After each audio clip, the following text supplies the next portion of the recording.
2022 October 5 Nobel സമ്മാനത്തിന് അർഹമായ click chemistry ലോകത്തിന് പരിചിതമാക്കിയത് Caroline ആർബർട്ടോസി, ബാരി ഷാർപ്ലസ്, Morten Meldal എന്നീ ശാസ്ത്രജ്ഞന്മാരാണ്. ക്ലിക്ക് റിയാക്ഷൻസ് ജീവജാലങ്ങളിൽ പ്രവർത്തിപ്പിച്ച ആൻറ്റിബോഡി ഡ്രഗ് കോൺജുഗേറ്റ് എന്ന കണ്ടുപിടുത്തത്തിൻ്റെ നിശ്ചല മാതൃകയാണ് ഞങ്ങളിവിടെ അവതരിപ്പിക്കുന്നത്. ആൻറ്റിബോഡി ഡ്രഗ് കോൺജുഗേറ്റിന് 3 ഭാഗങ്ങളാണുള്ളത്. Monoclonal antibody, cytosis drug, linker എന്നിവയാണ്. മോണോക്ലോണൽ ആൻറ്റിബോഡി ക്യാൻസർ സെല്ലുകളെ ടാർഗറ്റ് ചെയ്തു. സൈറ്റോസിസ് ഡ്രഗ് ക്യാൻസർ സെല്ലുകളെ ഡിസ്ട്രോയ് ചെയ്തു. ലിങ്കർ മോണോക്ലോണൽ ആൻറ്റിബോഡിയെയും ഡ്രഗിനെയും ജോയിൻ ചെയ്തു. മോണോക്ലോണൽ ആൻറ്റിബോഡി ഡ്രഗ് കോൺജുഗേറ്റിൻ്റെ ക്ലിക്ക് റിയാക്ഷൻ ഈ ശരീരത്തിൽ കയറി പ്രവർത്തനം എന്നൊക്കെ പറഞ്ഞാൽ എങ്ങനെയാണെന്ന് വെച്ചാൽ ആൻറ്റിവൈറൽ ഇഞ്ചക്ഷൻ വഴി നമ്മളിത് ശരീരത്തിനുള്ളിലേക്ക് പ്രവേശിക്കുന്നു. തുടർന്ന് ഇത് ക്യാൻസർ സെല്ലിൻ്റെ സർഫസിൽ ബൈൻഡ് ആവുന്നു. അതിനുശേഷം ADC ആൻറ്റിജൻ കോംപ്ലക്സ് ഉണ്ടായിട്ട് ഈ കോംപ്ലക്സ് എൻഡോസൈറ്റോസിന് വിധേയമാകും. Endocytosis is a type of phagocytosis, അതായത് സെല്ലിൻ്റെ പുറത്ത് വന്നിരുന്ന ഈ ADC ആൻറ്റിജൻ കോംപ്ലക്സിനെ സെല്ലുള്ളിലേക്ക് എൻഗൾഫ് ചെയ്തെടുക്കുന്നു. തുടർന്ന് ഈ സെല്ലിനുള്ളിലായ ADC എൻഡോസോമിലെത്തുന്നു. അതിനുശേഷം ആൻറ്റിജൻ ഡീഗ്രഡേഷൻ സംഭവിച്ച് ലൈസോസോമുമായിട്ട് കോമ്പൈൻ ആകുന്നു. തുടർന്ന് ലൈസോസോം ഡിസ്ട്രക്ഷനിലൂടെ ഇത് സൈറ്റോസോമിൽ ഡ്രഗ് റിലീസാകുന്നു.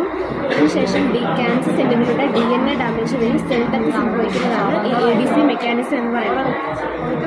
പിന്നെ ഇപ്പോഴത്തെ കണ്ടുപിടുത്തം എന്ന് പറയുന്നത് ഈ ക്ലിക്ക് കെമിസ്ട്രിക്കാണ് സമ്മാനം കിട്ടുന്നത്. ക്ലിക്ക് കെമിസ്ട്രിനെ പറ്റി 2001 തൊട്ട് ഈ റിസർച്ചൊക്കെ തുടങ്ങിയതായിരുന്നു. ബാരി ഷാർപ്ലസ് ശാസ്ത്രജ്ഞർ.